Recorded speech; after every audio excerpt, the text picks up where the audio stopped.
मी सर्वांगासनाचा सराव करत होते.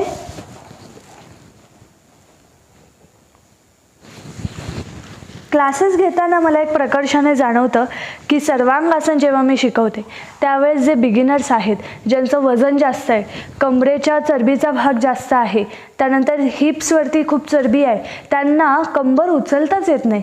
आता कंबर उचलता आली नाही तर एवढा छान आसनाचा आनंद कसा काय घेणार?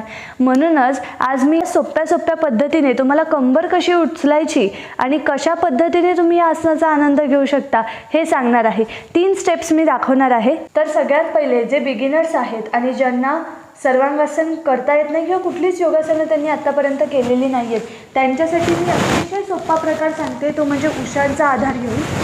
काय आहे, काही जणांना पाठदुखी, कंबरदुखी आणि मानेची दुखणी पण असतात आणि त्यामुळे पाठ कंबर उचलता येत नाही किंवा काही अडथळे असतात, त्यामुळे उचलता येत नाही. तर अशांसाठी हा प्रकार खूप सोपा आहे. या 3 उशा अशा ठेवायच्या एकावर एक. मी माझ्या लवचिकतेनुसार या उशा घेतलेल्या आहेत, तुम्ही कमी घेतल्या तरीसुद्धा चालेल.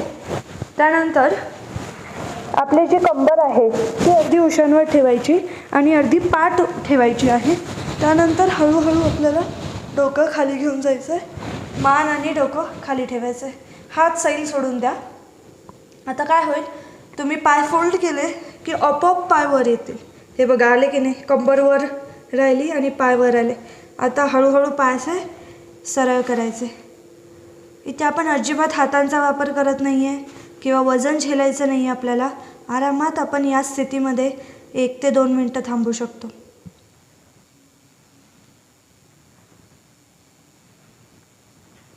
ब्रीदिंग नॉर्मल ठेवायची आणि आसन स्थिर थांबायचं. यामध्ये फायदा काय होतोय, पाय सहज वर असल्यामुळे प्रेशर कुठेच नाही आहे आणि सहज स्थिती आहे आसनाची, जी तुम्हाला 2 उशा घेतल्यानंतर सुद्धा करता येईल आणि 3 उशा घेतल्यानंतर थोडी अजून जास्त हाईट मिळेल. आता मी तुम्हाला मगाशी सर्वांगासन पूर्ण करून दाखवलेलं, पण जरी आपण ते न करता विलोमासन किंवा अशा पद्धतीने पाय वर घेतले तरीसुद्धा तुमचा जो पायाकडचा रक्ताचा झोत आहे तो मेंदूच्या आणि हृदयाच्या दिशेने ओतला जाणार आहे, ज्याचा फायदा भरपूर होतो आपल्या शरीराला.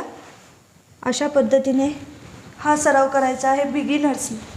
आता मी दुसरी स्टेप जी सांगत आहे ती जरा प्रॅक्टिस वाढल्यानंतर जे कोणी प्रॅक्टिशनर्स आहेत पण त्यांना जमत नाही आहे सर्वांगासन उचलायला, त्यांनी हा सराव करायचा. तो आपण आता बघूया. मी ते खुर्च्यांचा सपोर्ट घेऊन करते, पण तुम्ही बॉलचा सपोर्ट घेतला तरीसुद्धा चालेल. काय करायचं, भिंतीच्या जवळ जायचं, कंबर जास्तीत जास्त भिंतीजवळ ठेवायची, अशी दोन्ही पाय असे ठेवायचे. आता हे पाय ठेवल्यानंतर तुमचं सगळं वजन जे आहे ते पायावर सोडून कंबर अशी वर उचलायची. पायांवर वजन टाकल्यामुळे कंबर लगेच तुमची वर येईल आणि मग हाताने कंबरेला पकडण्याचा सराव करायचा असा. ठीक आहे, हे पकडलं ना की मग पुढची स्टेप, मग एक पाय असा वर घ्यायचा, हा पाय खालीच ठेवायचा, दुसरा. सुरुवातीला हात सराव करायचा आहे, मग दुसरा पाय,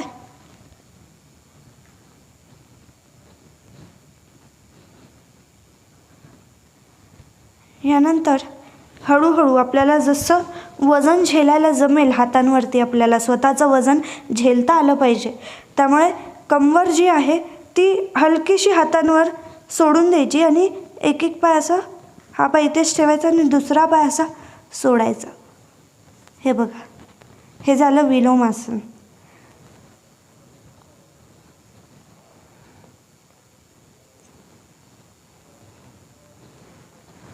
सोडताना पुन्हा असाच पाय खाली ठेवायचा, रिलॅक्स. या प्रॅक्टिसमुळे काय होतं, कंबर उचलण्याची सवय लागते आपल्याला, वजन झेलण्याची सवय लागते, ज्यामुळे तुम्ही तुमचे पाय वर जरी नेले तरीसुद्धा तुम्हाला ते थांबून ठेवता येऊ शकतात आणि हातांमध्ये ताकद आल्यामुळे तुम्हाला हे आसन दीर्घकाळ करता येऊ शकतं. म्हणजे जे काही अडथळे आहेत हे आसन न करण्याचे, ते आपण हळूहळू घालवायचे आहेत. पुन्हा एकदा हा सराव मी दाखवते बघा.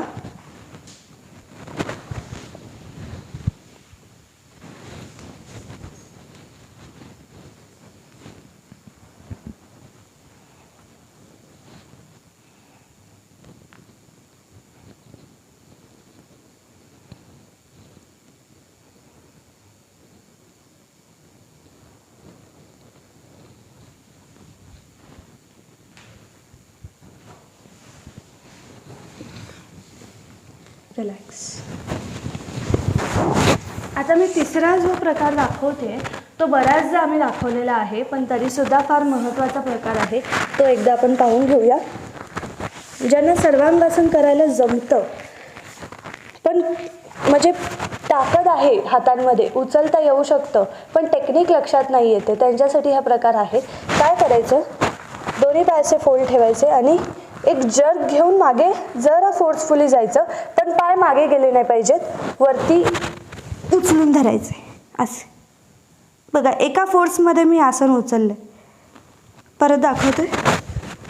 1 2 3.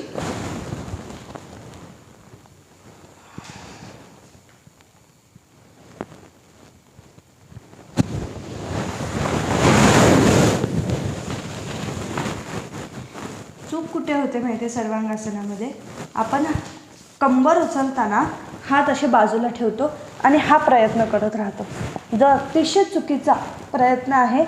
आणि ह्यामुळे आसन होणारच नाही, कारण हात बाहेर आहेत तर मी माझी कंबर कशी उचलणार.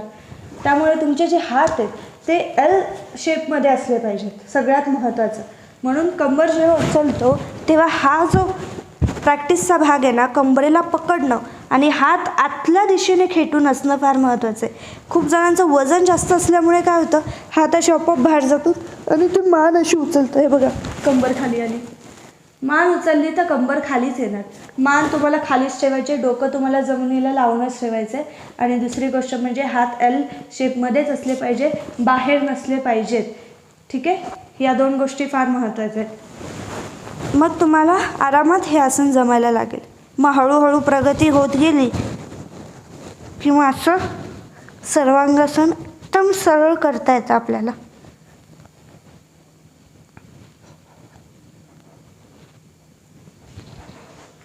आता इतकं वर जाण्यासाठी पहिले एवढं वर घेता आलं पाहिजे आसन, आणि मग पुढे सराव वाढवत जायचा आहे. तर खूपच सर्वगुण संपन्न असं आसन आहे सर्वांगासन. त्याला आपण म्हणतो सर्व आसनांची जननी म्हणतो, कारण सर्व शरीराला पोषण देणारं असं आसन आहे. रक्ताचा झोत जो आहे तो सर्व अवयवांपर्यंत चांगल्या पद्धतीने पोचवणारा, ऑक्सिजनचा पुरवठा हृदयाला चांगल्या पद्धतीने करणारं हे आसन आहे. त्यामुळे अतिशय फायदेशीर आणि इतकं सोपं आसन आहे, पण फक्त काही टेक्निकल गोष्टी लक्षात घेतल्या आणि याचं शास्त्र समजून घेतलं तर सगळ्यांना जमण्यासारखं आहे. त्यामुळे मला खात्री आहे तुम्ही याचा सराव कराल आणि हे आसन जमलं की मला नक्की कमेंट करून सांगाल. धन्यवाद.